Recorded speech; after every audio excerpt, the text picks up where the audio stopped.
Hi, this is Teddy. Today's episode is about New Hampshire. Here are some facts about New Hampshire. The capital of New Hampshire is Concord, and the largest city is Manchester. New Hampshire is ranked 41st by population with about 1.5 million people. The governor of New Hampshire is Republican Chris Sununu. The senators are Democrats Jeanne Shaheen and Maggie Hassan. New Hampshire sends 2 representatives to the U.S. House of Representatives, most Democrats.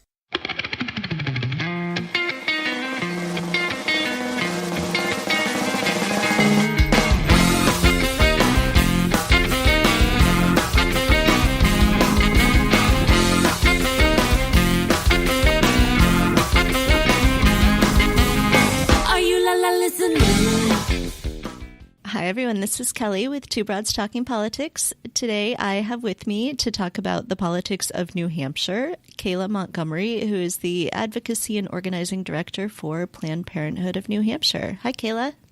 Hi, Kelly. Thanks for having me on today. Yeah, thanks so much for joining me. I'm excited to learn more about New Hampshire. So maybe let's just start with some background. Tell us a little bit about kind of yourself and how you got involved in politics in New Hampshire. Sure. So I'm from New Hampshire. I grew up here. If you're interested in politics, New Hampshire is certainly a great place to be. I definitely grew up really politically spoiled, thinking it was totally normal to have a stream of presidential candidates around town, seeing staff and media and celebrities, but it's certainly not actually a normal thing. But it's a lot of fun, but it definitely makes New Hampshire voters rather spoiled. I went to school here. I went to school at UNH in Durham. I graduated in 2007. And then in 2008, I went to work for the New Hampshire Democratic Party on the coordinated campaign to re-elect Congresswoman Carol Shea Porter, which was a great opportunity. There was so much energy and just really amazing people. And on election night in 2008, I definitely knew I wanted to keep going. So I moved to D.C. for a little bit. And then I came back to New Hampshire to work for the professional firefighters in New Hampshire, doing their government affairs and electoral work. When I first started, I wasn't super familiar with labor unions, but I loved the job, and it really helped shape my values on workers' rights and safety and middle-class issues. And then about 3 years ago, I began working for Planned Parenthood New Hampshire Action Fund, where I serve as the Director of Advocacy and Organizing, and I direct our legislative and electoral campaigns. It's really an honor to work here, particularly in this moment. So during legislative session, I'm a lobbyist. I testify on bills. I talk with representatives about the services that Planned Parenthood provides. I help connect volunteers with their own representatives so they can talk directly with them. And then during electoral times, I'm on the independent expenditure side, and I help decide which races Planned Parenthood Action Fund should be invested in. And sometimes that means working to get folks unelected who want to defund Planned Parenthood and who don't support reproductive care. And then sometimes it means lifting up candidates who are champions for reproductive health and getting them elected. And this, of course, is up and down the ballot. And Planned Parenthood New Hampshire Action Fund is the advocacy and political arm of Planned Parenthood Northern New England. We have 22 health centers across Maine, Vermont, New Hampshire, and 5 in New Hampshire.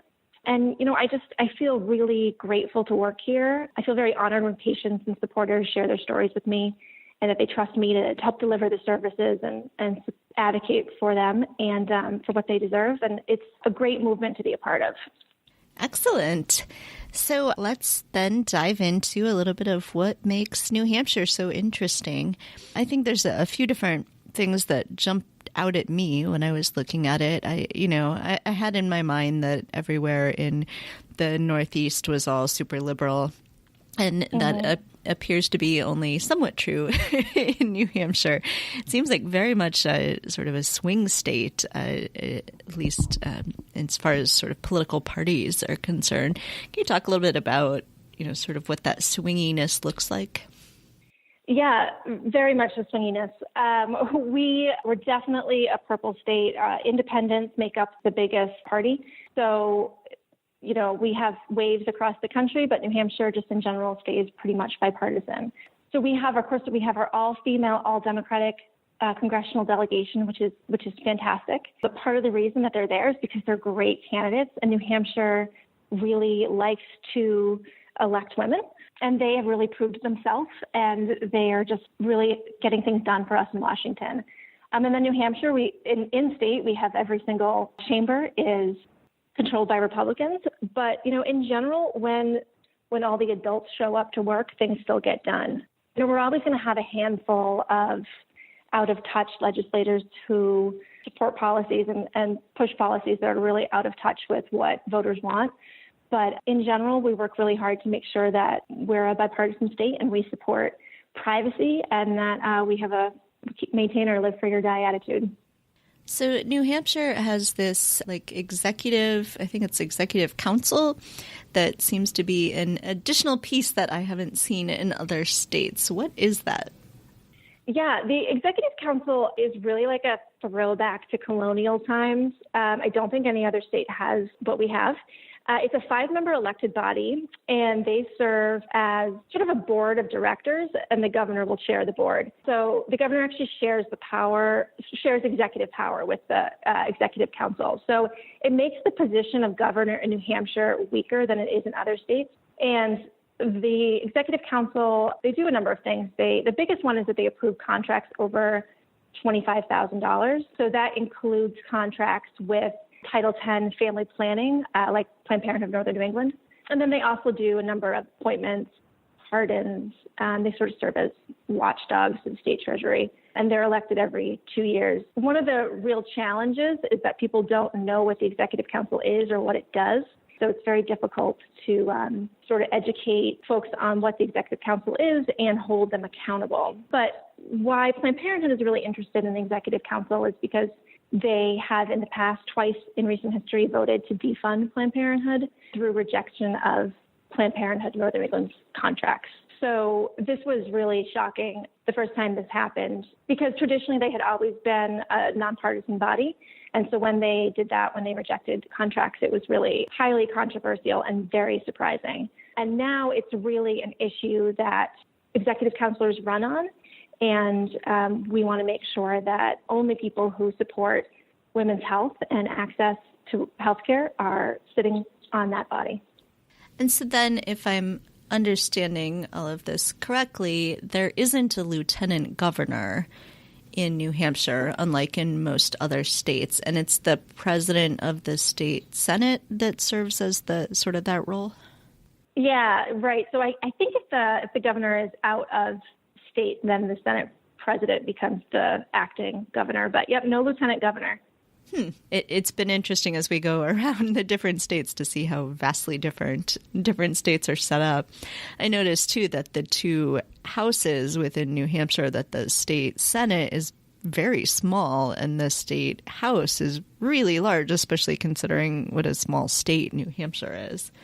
Yeah, I mean, that's definitely, in my opinion, what is the most unique about our system here in New Hampshire. We actually have 400 state reps. So each one represents 3,000 residents, which is pretty insane. It's actually the fourth largest legislature in the English-speaking world, and that is behind a British Parliament, the United States Congress, and Canadian Parliament, which, I mean, it's insane, but to think that our population is only 1.3 million. So it's every session day brings something new, that's for sure. Yeah, I can't even imagine. I think 3,000 people live on my block. Yeah, right. But, there's a lot of pros and cons to this. I mean, on the one hand, what's really kind of neat about having 400 reps, and they're all volunteer, they don't get paid, is that really anyone can run. It's basically free to sign up to run. I think it's $2 to put your name on the ballot.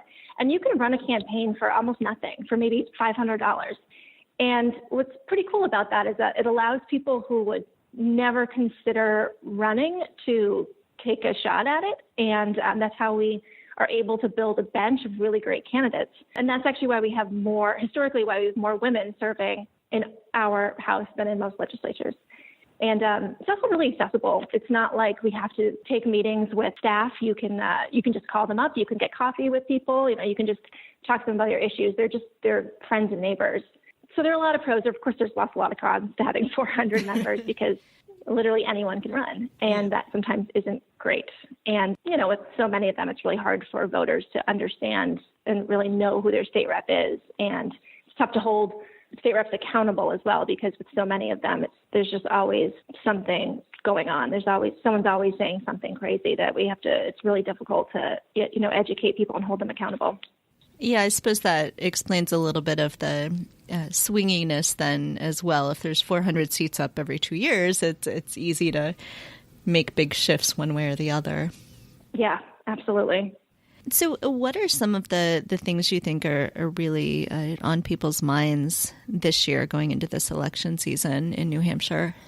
Well, I think, New Hampshire is no different than what's going on with, of course, the rest of the country. We care about the issues that people are thinking about. The opioid crisis is still a really important issue in New Hampshire, and making sure that everyone is covered through Medicaid expansion and that we're protecting and expanding access to health care.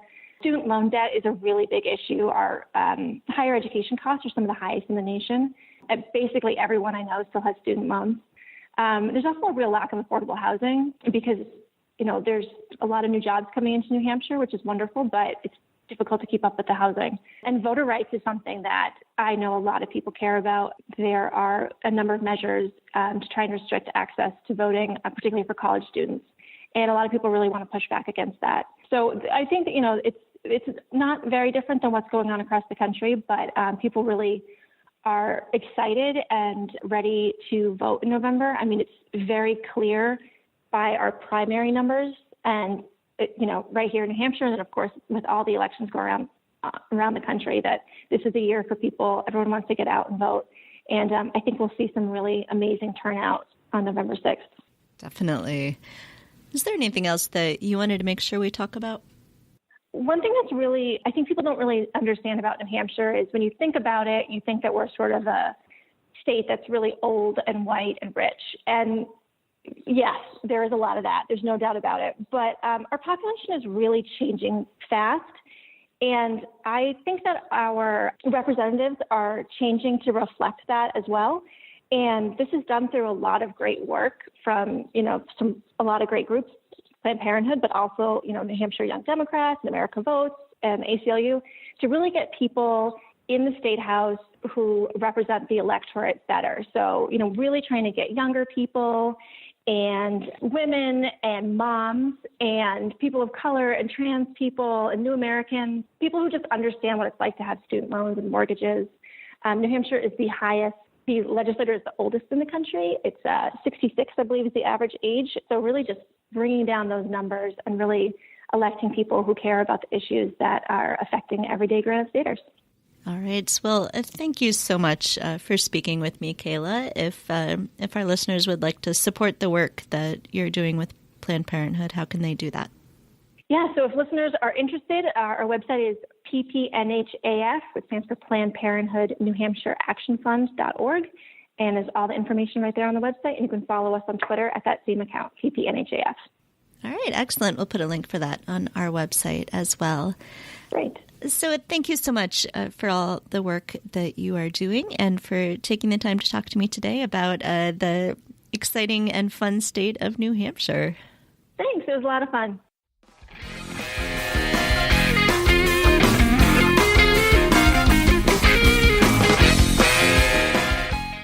I'm on in this segment with Chris Pappas, who is running for Congress in the 1st District of New Hampshire. Hi, Chris. Hi, Kelly. Great to be with you. Yeah, thanks so much for joining me. So could we start with just a little bit about who you are, a little bit of background, and then why you decided to run for Congress this year? Sure. I'm a lifelong resident of New Hampshire. I run a restaurant business that's been in my family for 101 years and served in a number of different roles in New Hampshire in our legislature, and now I'm a member of the state's executive council, which is a unique office to New Hampshire. We could do a whole podcast about it, but we're sort of a board of directors for state government. And, when the incumbent Carol Shea Porter retired, this is a swing district, I knew it was an important time to step forward, given everything that's happening in the country right now. I think we need to show that we're so much better than what is happening in Washington, D.C., and we need to apply some New Hampshire know-how to the problems that this country faces and an ability to be able to have conversations that can result in progress being made. So I'm really excited about the broad coalition that we're building to win this really tough swing district and hold it into the future. I think we see a lot of incredible candidates across the country, including a lot of young people that are stepping forward to run for office this year. And this should be about renewing our ability to get things done and renewing the values in Washington, including a need for more decency and integrity. And I think when you serve in an office at the state level, like I do, there are pathways for you to be able to roll up your sleeves and make things happen. We need to ensure that can happen in Washington as well. All right, excellent. And you're not kidding when you say this is a swing district. This is like the swingiest of swing districts. And in fact I don't think I've ever seen this before, has gone back and forth the same two people like 4 times. That's right. In 5 of the last 6 elections, it flipped between the two parties. And it's been since 2006 since the Democrats have won it in a midterm election. Yeah, and so it's a district that went for W twice and then Obama twice and then Trump, and so it's really gone back and forth. So what are you seeing there on the ground this year? What does the energy feel like? We had our Democratic primary in September, and we had a record turnout, 105% turnout increase over our state primary. In 2016, we had 60% of the independents who voted in the primary chose a Democratic ballot. They can vote in either primary. And so I think that's a strong indication that people are engaged at a high level and that independents are looking for something different. They want checks and balances in Washington. They want to ensure that we can stand up to the president when he's wrong and work together on solutions that are important to the district. So that's what we're going to be talking about. And I think we've got a great opportunity to make the case for the people that tend to pick candidates not based on party, but based on who the individual is, their track record, and about the issues that are important to them. What are some of those issues that are important both to the district and to you in your run for Congress? So this is the part of New Hampshire that includes the little bit of coastline that New Hampshire has. So the only part of New Hampshire that I've been in, and then sort of wraps around. It's a little bit of an oddly shaped district. But what are some of those issues that people are really concerned with? Yeah, New Hampshire has been hit particularly hard by the opioid crisis. We have an overdose death rate that is 3rd in the nation per capita. And you hear some real heart-wrenching personal stories from people that have been impacted by this directly, lost a loved one, lost someone who's important to them. And we have more work to do to make sure that we can leverage resources and invest them in substance abuse treatment and prevention efforts.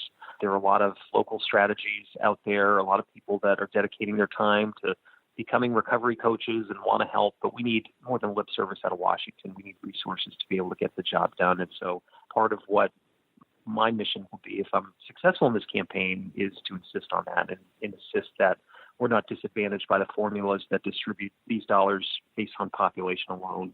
There should be some consideration for how hard New Hampshire's been hit by this. In addition to that, I hear quite a bit about the economic stresses that working people face. And look, we have an economy where the stock market is at record highs, but the middle class continues to shrink.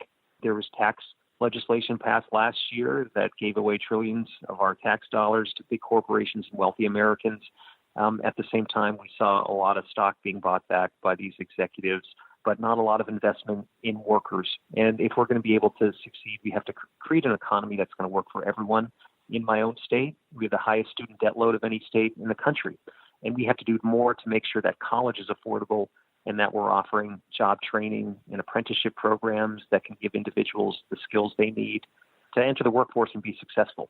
And as the second oldest state in the country, we've got more work to do to attract young people to be able to put down roots and start their careers here. And part of how we do that, I believe, is to make sure that we're not pricing them out of higher education and that we're offering them a pathway into the workforce.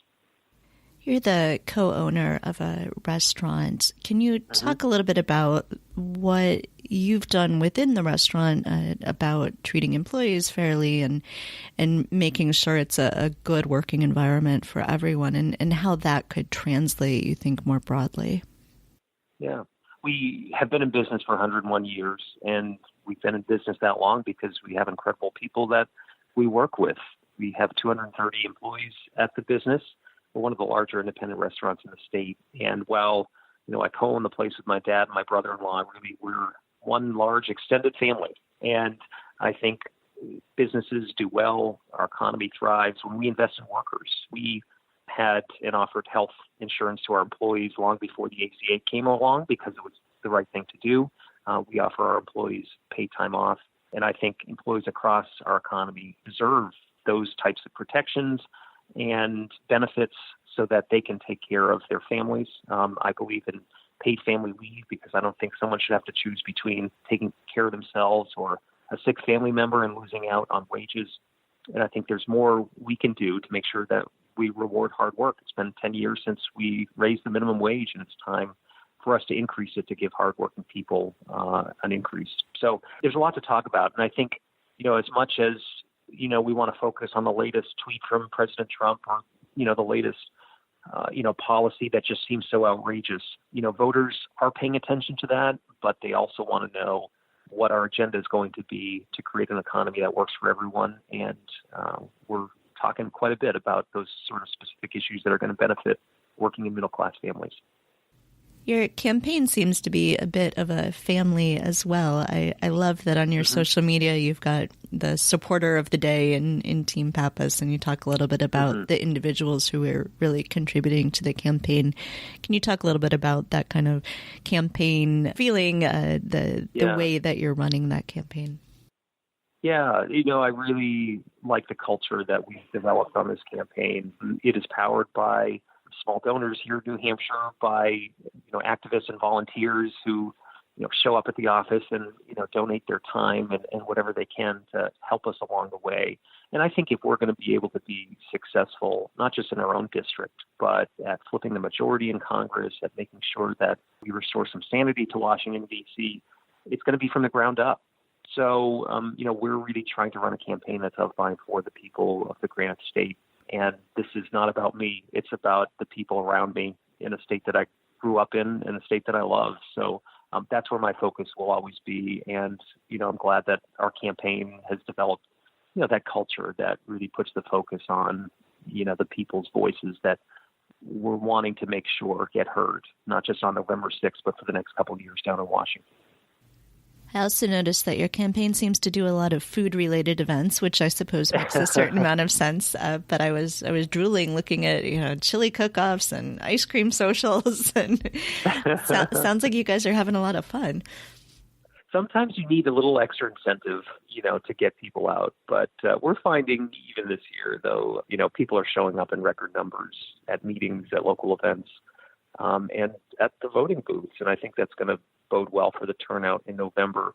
But yeah, food's sometimes a way you can build community and bring people together and, have a good conversation along the way. And, we're really excited about the turnouts that we've seen at our events. I wanted to talk to you about environment. I know that that's really important in places like New Hampshire that have tourism. Yeah. Can you talk a little bit about sort of your thoughts on that? We just had this recent report come out that we need to make very quick decisions and action on climate change. What are the sorts of things that you would like to see happen? This is a critically important issue because it gets to the way of life in the state of New Hampshire and also to the economy that we have here. It's not lost on people that the administration wants to open up our coastline to offshore drilling and, look for ways to rewrite the Clean Power Plan that's going to pollute the air here in New Hampshire. Has not been a voice for the natural environment. In fact, he's put the coal lobbyists and the fossil fuel industry honchos in charge of environmental regulation, and that's just wrong. So, people in New Hampshire are paying close attention to this, and the report that came out last week that showed that by 2040, we're going to start to see some cataclysmic impacts from climate change if we're not taking drastic steps is another key indicator that we've got to trust the science. I'm up against an opponent who denies the science around climate change, and it's really critical that we trust data and that we look for ways to leave fossil fuels in the rearview mirror and invest in renewable energy technologies. I think this is one place where, good environmental policy and good economic policy intersect. We have a growing solar sector in New Hampshire. People are voting with their feet and doing things in their own homes and in their own businesses to help ensure that we reduce our greenhouse gas emissions. So we've got to make sure that we have federal policies that put the incentives in the right place and lead. Under President Obama, we were part of the world community, but this administration pulled us out of the Paris Climate Agreement. I think we're the only nation in the world now that's not a part of that global effort to tamp down greenhouse gas emissions and address climate change. We need leadership on this. And, if we're not going to get it from the top down, we're going to get it from the bottom up. And I think this campaign is one way that people are going to have their voices heard around sound environmental policy to address climate change. Is there anything else that you would like to make sure we talk about? Well, this has been quite a campaign. And, what's great to know is that this is happening in 435 districts all across the country. And I think if we're going to truly be able to renew an ability of our government to be able to function, to be able to look out for regular people, then it starts by making sure that we show up and have our voices heard on November 6th. I think the people that are going to be successful this fall are going to be the ones that are in tune with their friends and neighbors around their districts, that are good representatives for the people in their districts and understand the challenges that we face at the local and state level. And I think it's time that we create a space to get some things done in Washington, to put some wins on the board for working people. And so we're doing our best here to try to be able to make that change. And hopefully that voice will echo all across the country this fall. So it's been an exciting time. I feel better today than at the beginning of this campaign about our ability to be successful and change the dynamics in Washington. And I think even in incremental ways, we can make that change over the next couple of years. We'll begin the process of being able to bring this country back together. If our listeners would like to help out your campaign, how can they do that? Well, thanks for asking. Yeah, our website is chrispappas.org. We're all over social media. If we don't put it up on social media, it didn't happen almost in this day and age. So we'd love people to follow us and spread the word to friends you might have in New Hampshire and just around the country generally about what's at stake this fall, and make sure we all get out and do our job. All right, excellent. We'll put a link to your website up on our website as well. So, Chris, thanks so much for speaking with me today. This is a really exciting campaign, I think. It's a really exciting season, of course, and we're looking forward to seeing you in Congress. Well, thanks, Kelly. Yeah, best of luck to you. Hope to talk to you again soon.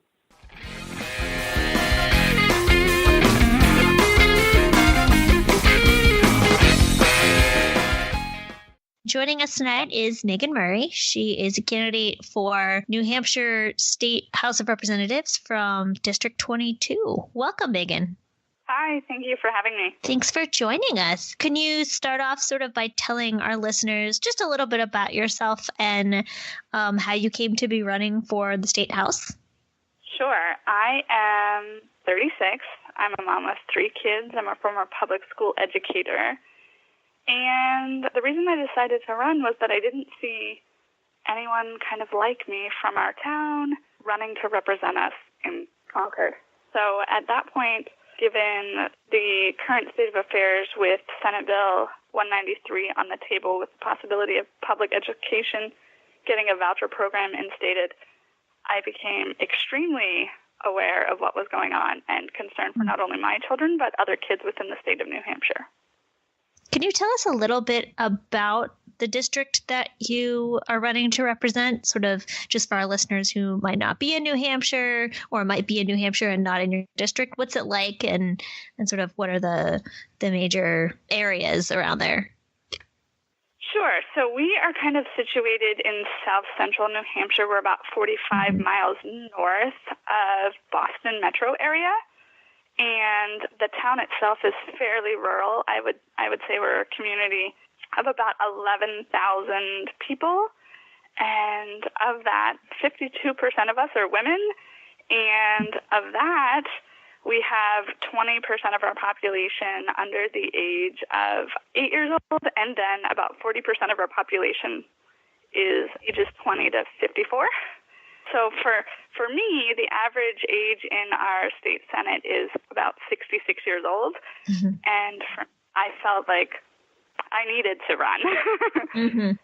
So New Hampshire looks so interesting to me that it seems to be a real swing state, that things keep sort of going back and forth.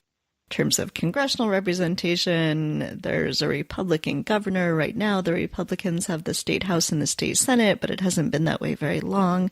So what does your district look like sort of politically? So currently our state representatives, we have 3 that represent the town of Amherst, 2 of which are Republican men, and 1 is a Democratic woman by the name of Shannon Shanley. and all of those folks are over the age of 50. And so the two Republican men are running for re-election, but the Democratic woman is not. Is that the case? She's actually hoping to switch over to the Senate. And so, yes, she's not running for state representative this year, but she's running for state Senate. And it took some digging to find these numbers, but I looked up the primary results, and your primary was pretty recently. I think New Hampshire is one of the very last in the whole country in these years. And so It looks like there were actually more votes cast for the Democratic candidates combined in the primary in your district than there were for the Republican candidates combined.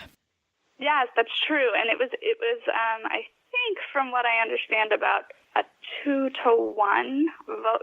For every 2 Democratic ballots that were pulled, there was 1 Republican ballot pulled. So that was interesting. I think that was kind of a first in a long time especially in our area. And categorically in the primary, Democrats definitely did outshow the Republicans.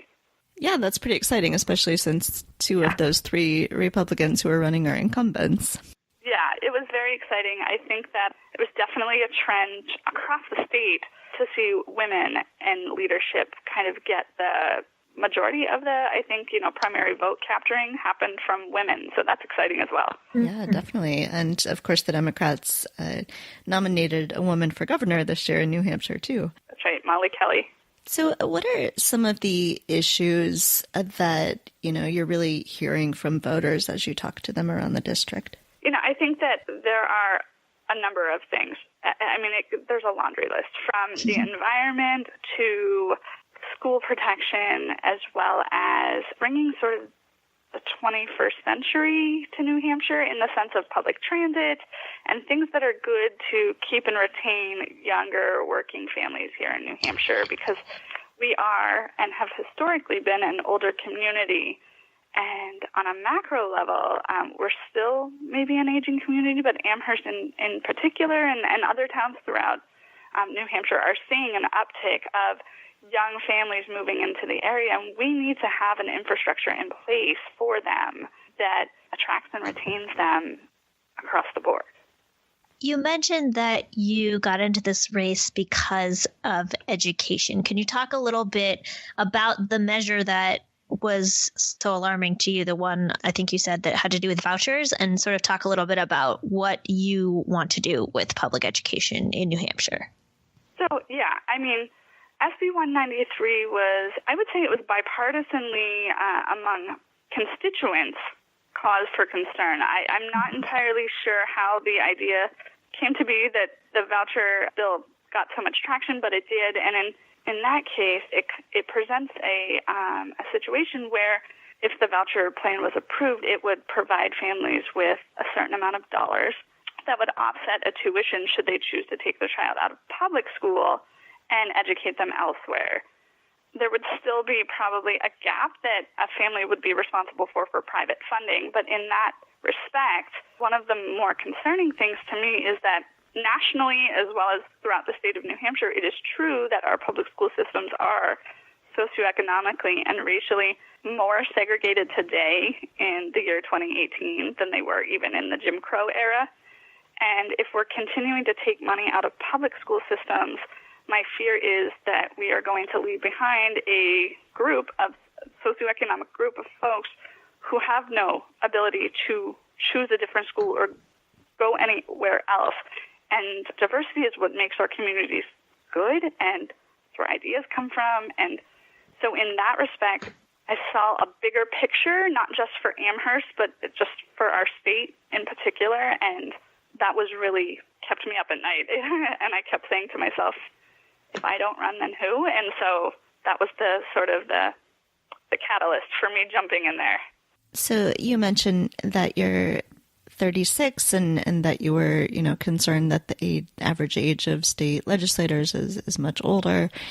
I noticed too you're endorsed by Run for Something, and there are a ton of New Hampshire candidates endorsed by Run for Something. There seems to be sort of a real explosion of younger candidates in New Hampshire this year. I know you've done some campaigning with the Young Democrats group. Are you seeing that as well? Does it seem like there's a sort of a younger energy in this election this year?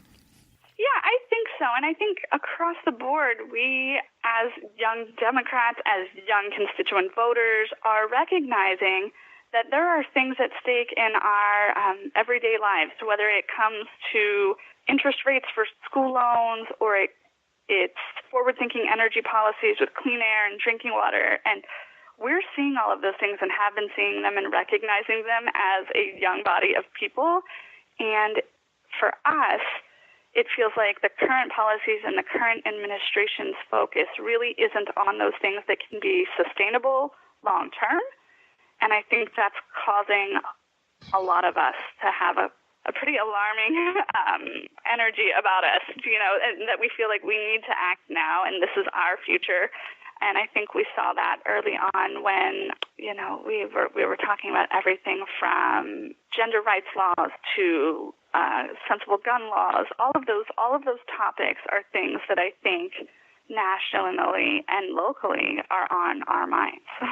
Mm-hmm. So New Hampshire is a pretty small state, and it also has a huge legislature. So it looks like there's a lot of districts within New Hampshire represented in the House of Representatives. So a lot of the time we talk to statewide candidates and we ask them about, how do you get to travel around the whole state? Isn't that exhausting? And you're campaigning in a very small area. And I'm wondering if you could talk a little bit about the experience of campaigning in a smaller community and sort of what that's like to be able to, get out and knock on a lot of the doors in the district. Yeah, it's a humbling place to be. I can walk down to my local, we have a small mom and pop kind of grocery store in the center of town. Folks know me. I am out there knocking doors 3 days a week, Monday, Wednesday, Fridays. We do some constituent outreach events at another local coffee shop down the road. It's empowering and it's refreshing to hear from the voices of the voters, and the town is Republican leaning. So when you knock on a door, it's not always going to be somebody who is wholly Democrat. There are a lot of independent voters here in Amherst who like to think strategically and kind of cherry pick the topics and areas that are important to them and think critically about who they're going to be voting for in which specific areas. So they may not vote straight Dem, or they might, go back and forth across the ballot. One of the things I like looking through your social media is you're very real about being a mom who's running. So there was a post, I think, about your 3-year-old's first soccer game, and at one point your kids were sick. And I wondered if you could talk a little bit about that experience, having 3 little kids and running for office, and what's that like? Sure. It's very interesting because whether I'm going out canvassing or I have a social, a politically social event or what have you, the kids always ask me every time I come in, did you win? And they have really no concept of what this process is like because this has started months ago. And so for them, I'm mom every day. Whether I'm out putting palm cards indoors or I'm at the local coffee shop, I'm still responsible for packing lunches and getting kids to scouting programs. And so some days it's hard. The trade-offs are, I miss some things. My husband has been super supportive and I miss bedtime often. One of them laying next to me, kind of snuggling right now. It's just the nature of the beast. We just roll with it. Sometimes we're switching kids off at, between events, and one will be at soccer and I'll have another one somewhere else and we'll switch, and then I'm off doing, canvassing things. I have to switch hats very quickly. And what do you think that perspective will give you in the State House? Yeah, I think that's an interesting concept. It's taught me at least to hyper-focus in the sense of when I am looking at or talking to constituents or looking through a piece of legislation that I need to try and understand, that is what I am doing in that moment in time for that period of time. And my kids are here. I've got them set up. As a former educator, I understand the process of multitasking and getting many kids doing different things within my classrooms. So that is something that I'm able to do well, and I think that it'll lend itself well to either committee work or just the voter process in the legislative body. And I'm excited to, at least have the chance to be thinking critically about things that will shape our communities for people who, frankly are like me, who are families with kids, and it matters. Is there anything else that you wanted to make sure we talk about? Yeah, no, I think just generally speaking, I think we're seeing a trend of public policy, and the idea of public policy truly being an accurate representation of a constituent body. And that is something I'm also very passionate about, is making sure that we are seeing a wide array of people and values within our legislative body here in the state of New Hampshire. Are you named after Meg Murray in A Wrinkle in Time? No, I am not. That is my married name. Okay, okay. That's just perfect then. It is. I hope you met a man whose last name was Murray and was like, well, now I have to marry you. Exactly. He's fantastic. He's a good guy. If our listeners would like to help out your campaign in these final few weeks, how can they do that? They can totally reach out to my website, which is meganmurrayforNHStateRep.com. And on there is a link for my Act Blue website. And the Act Blue link is the same. It's Megan Murray for NH State Rep. All right, great. And we'll put a link to that on our website as well. Awesome. Thank you so much. Yeah, thanks for talking with us, Megan. This has been great. And I think, I find it inspirational that anyone can deal with 3 kids, much less also be campaigning. So, well, thank you very much. It's some days you're like running on the treadmill all day long, and it's 10:30 or 11 o'clock, and I'm just sitting down to kind of like catch my breath. And it's been so empowering from friends and just reaching out, and I never saw myself as a person of inspiration, but you saying that, my friend saying that, it's humbling, but yet it's an example, win or lose, come November, for other kids and families and people that it is, their democracy to shape. So I'm excited at least for that. Thanks for listening to Two Broads Talking Politics. Our theme song is called Are You Listening? Off of the album Elephant-Shaped Trees by the band Immunuri, and we're using it with permission of the band. Our logo and other original artwork is by Matthew Wethlin and was created for use by this podcast.